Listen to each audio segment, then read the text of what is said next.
Selamat pagi pemirsa, bersama saya Zola Desinta dalam berita terkini. Pemerintah Indonesia baru-baru ini mengeluarkan stimulus ekonomi senilai 30 triliun.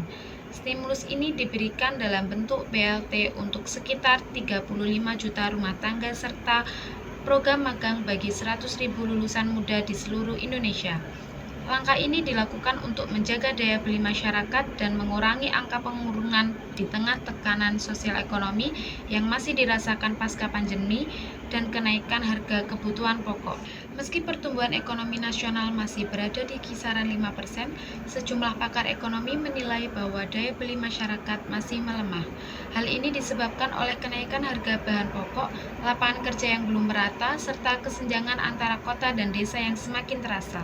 Di sisi lain, kebijakan stimulus ini juga memunculkan beragam reaksi dari masyarakat.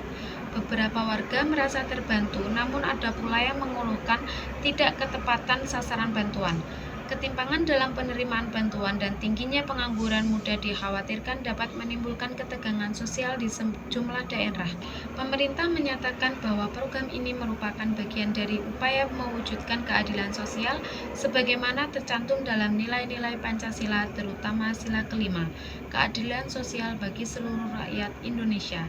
Diharapkan kebijakan ini tidak hanya menjadi bantuan sementara, tetapi juga langkah nyata untuk memperkuat ekonomi masyarakat kecil dan menjaga stabilitas sosial di seluruh wilayah Indonesia. Perkenalkan, nama saya Dama Madani Asfa Askaina.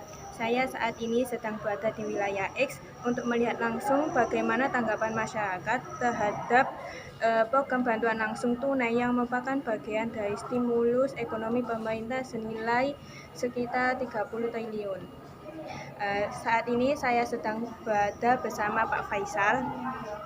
Permisi Pak Faisal, apakah Bapak sudah menerima bantuan dari pemerintah sebelumnya? Lalu kalau misalkan sudah mendapatkan bantuan dari pemerintah, apakah bantuan tersebut itu cukup membantu untuk Bapak sendiri? Ada, kemarin itu saya daftar magang yang dari pemerintah, tapi kayaknya kuotanya terbatas. Jadi sampai sekarang saya belum dapat panggilan magang. Kalau menurut saya itu ya lumayan, tetapi nggak semua orang itu dapat bantuan ini. Karena tetangga saya sama-sama kerja serabutan, dia belum dapat bantuan ini. Selanjutnya, bagaimana dengan anak muda yang ada di wilayah Bapak? Apakah ada yang mengikuti program magang dari pemerintah sendiri? Ada yang daftar, tetapi sampai sekarang belum ada panggilan dan belum ada kabar sama sekali. Mungkin karena faktor kuotanya yang terbatas, menurut saya mungkin karena itu. Selanjutnya, kalau menurut Bapak, apa yang sebaiknya dilakukan oleh pemerintah agar program ini itu terencana dengan baik? Mungkin bantuannya jangan cuma sekali lah, biar semua rakyat-rakyat kecil ini bisa sama-sama merasakan bantuan itu sampai harga-harga pada stabil semuanya. Pak Faisal. Demikian laporan berita ekonomi hari ini.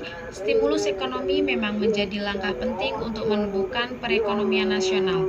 Namun pemerataan dan ketepatan sasaran tetap menjadi kunci agar kebijakan ini benar-benar bermanfaat bagi seluruh rakyat. Saya Zola Desinta melaporkan untuk Anda. Terima kasih dan sampai jumpa.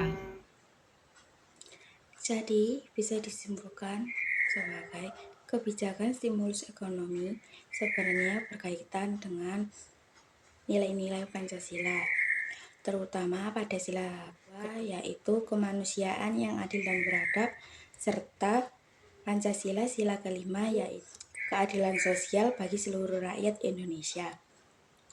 Melalui bantuan langsung tunai dan perluasan magang, pemerintah berupaya mewujudkan keadilan ekonomi agar masyarakat kecil tidak tertinggal.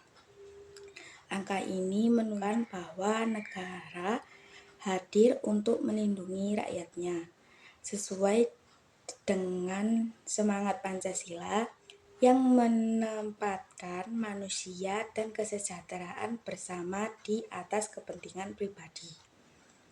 Namun, agar nilai Pancasila benar-benar terwujud, Stimulus ekonomi harus dijalankan secara adil, transparan, dan tepat sasaran. Bantuan tidak boleh hanya menjadi solusi sementara, tetapi harus dibarengi dengan pemberdayaan ekonomi masyarakat, peningkatan lapangan kerja, dan pemerataan kesempatan bagi semua warga. Dengan begitu, kebijakan ekonomi bukan sekedar angka di laporan negara, melainkan bukti nyata dari pelaksanaan nilai Pancasila dalam kehidupan berbangsa dan bernegara. Keadilan sosial bukan hanya cita-cita, tapi tanggung jawab untuk diwujudkan. Sekian, terima kasih.